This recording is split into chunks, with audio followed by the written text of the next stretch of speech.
thank Pastor Steve for inviting me to be a part of this gathering. It's so good to be with both Ben and Will and all of you as we think about what it means to be a part of an Asian immigrant church. And when I heard Pastor Steve mentioning that phrase, Asian immigrant church, how many of you identify with that's the ministry that you are part of right now? See the hand? Yeah, that's kind of like driving a Sienna to high school. You know, I kind of like, it's like not necessarily that cool sounding, because the more Pastor Steve said Asian immigrant church, then I kind of thought, that's not really cool, but that's what I'm a part of. You know, we have multi-congregational leadership that serves Cantonese, Mandarin, and English. And some of you are here this morning thinking, you know why you're in that ministry.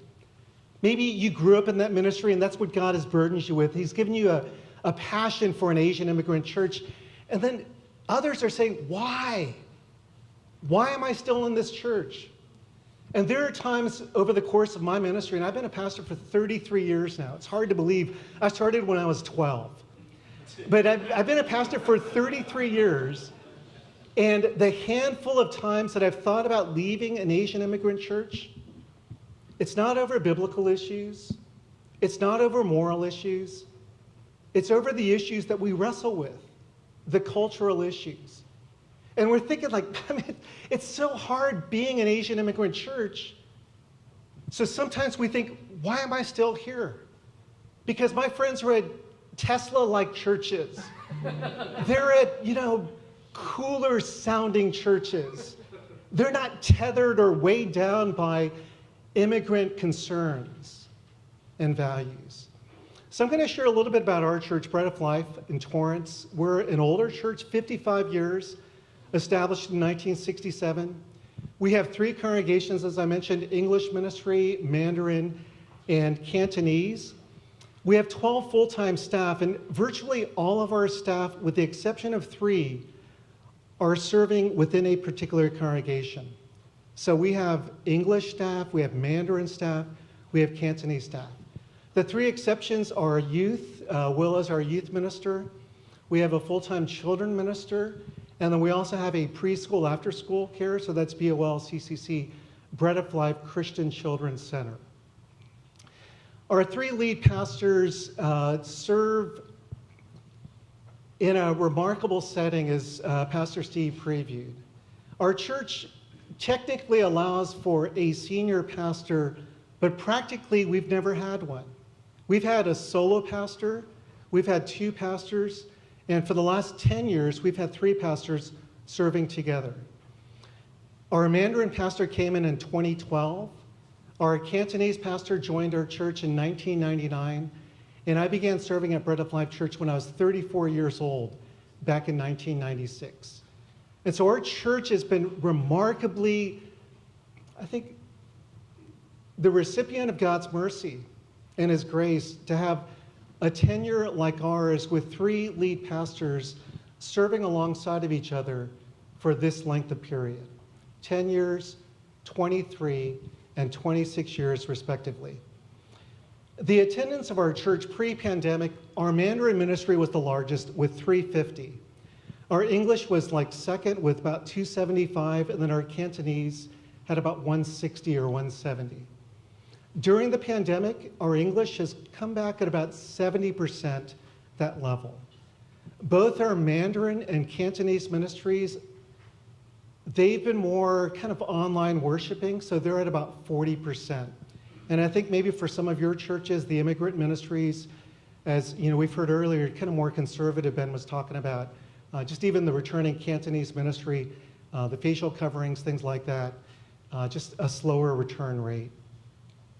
I want to share with you some of the thoughts about, in terms of the potentials of a ministry like ours, Asian Immigrant Church, as well as the perils or pitfalls, and then some of the principles that I thought about in preparation for today.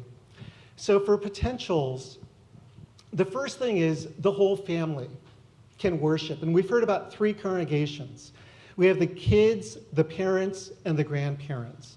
And some of the most rewarding elements for me as a pastor at Bread of Life Church for the last 26 years is really the privilege of being able to be present for each generation of our church, to be involved with the parents and officiating their weddings, to be involved with their grandparents, the first generation, and caring for them during the final stage of their life, and even officiating their memorial services, and then seeing the grandchildren go off to college, and even recently praying with a family as their kid goes off to New York State for college.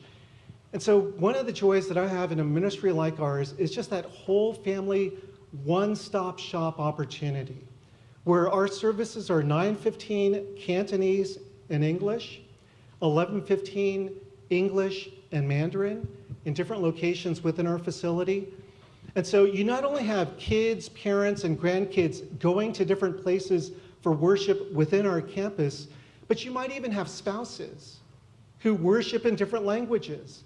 And although they've been here for decades, it's the language of the heart that they love to sing and to hear the Word of God ministered to within their own language. So one is the whole family preferred language option. The second is shared resources and partnership. And I think one of the things that I love in a church like yours and ours is that ability to say, well, you know what, I don't have the ability to speak Mandarin or Cantonese, but let me introduce you to some of our staff. Or here are some of the families that are a part of that community, or they have kids going to that school, or they work at that job, but they're not in our congregation, but they're in another congregation. And so it's not necessarily sending them outside to another faith community, but even within the four walls of our church, we're able to partner together. And so that's what I love about being able to minister across the congregations, across the cultures. This is a shared partnership and resources. And I think related to that is that we have this whole idea about the gospel transcending our culture and our language. Because within the Asian immigrant church, it's so easy to be more ethnic than biblical, to be more cultural than theological. And so I think it's when we are struggling with some of the cultural issues and struggling with some of the historical challenges of churches like ours that I think we're able to rise to a higher level of the gospel that helps us to transcend the struggles. Some of the thoughts about pitfalls. One is that, for the next slide here, one is that, we don't have a cool name. So, Bread of Life Church in Torrance, First Chinese Baptist Church, Korean United Methodist Church. Not very exciting. We're not Citizens. We're not Tapestry.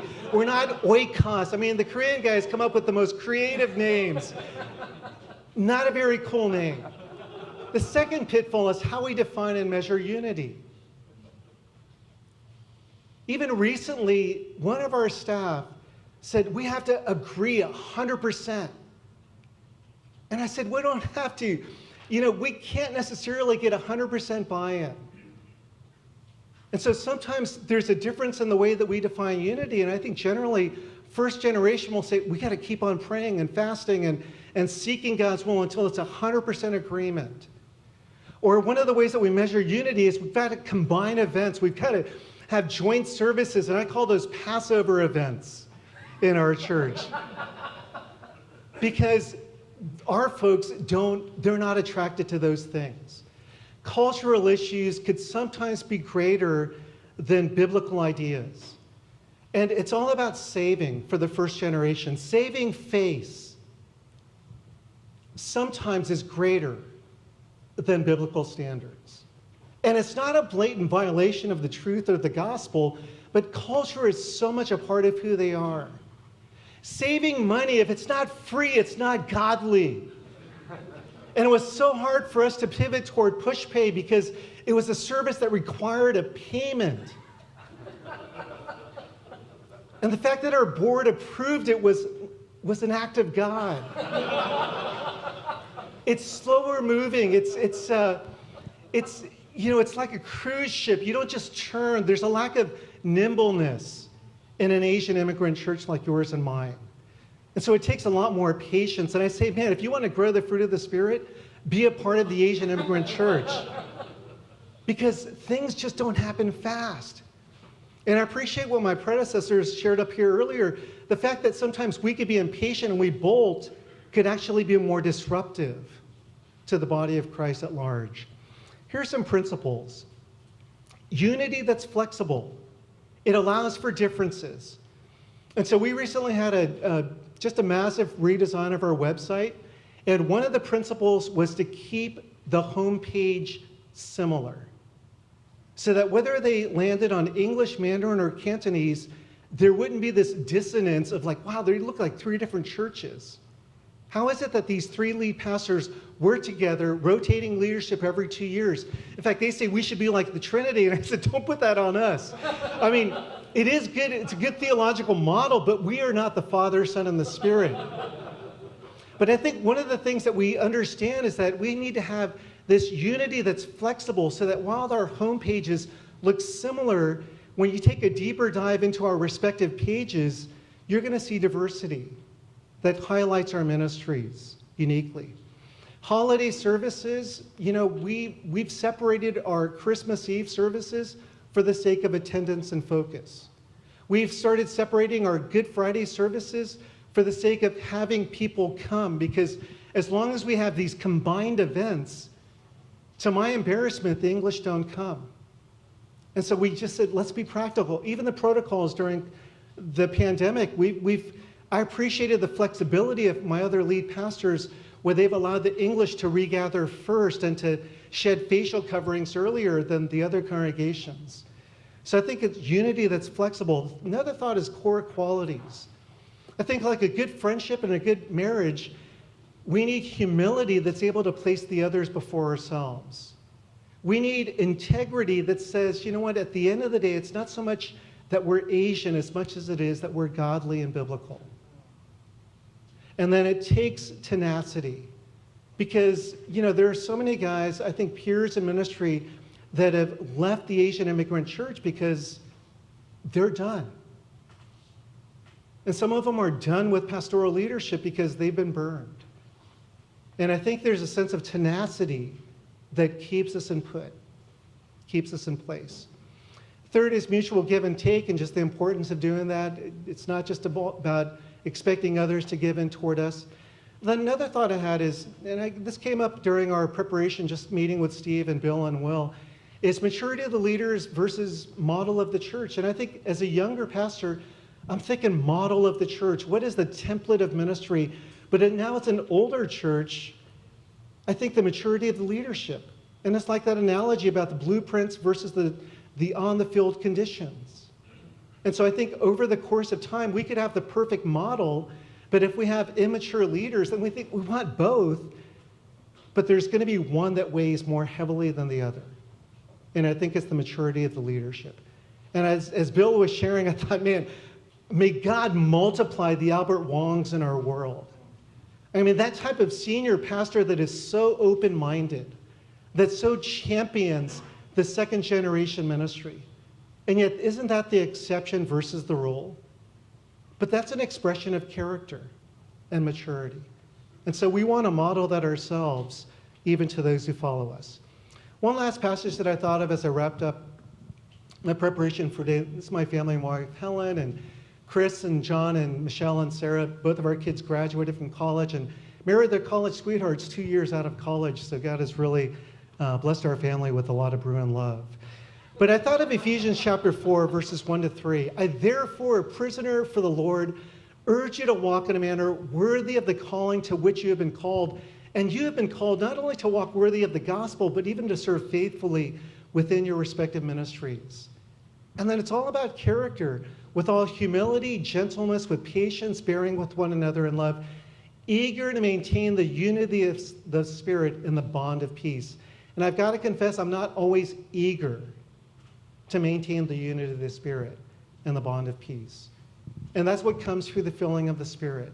And even in the course of this last week, in preparation for today, I found myself in my own heart meeting with our elders and fellow pastors, feeling like, man, there's never a moment in which the unity of our leadership is untested.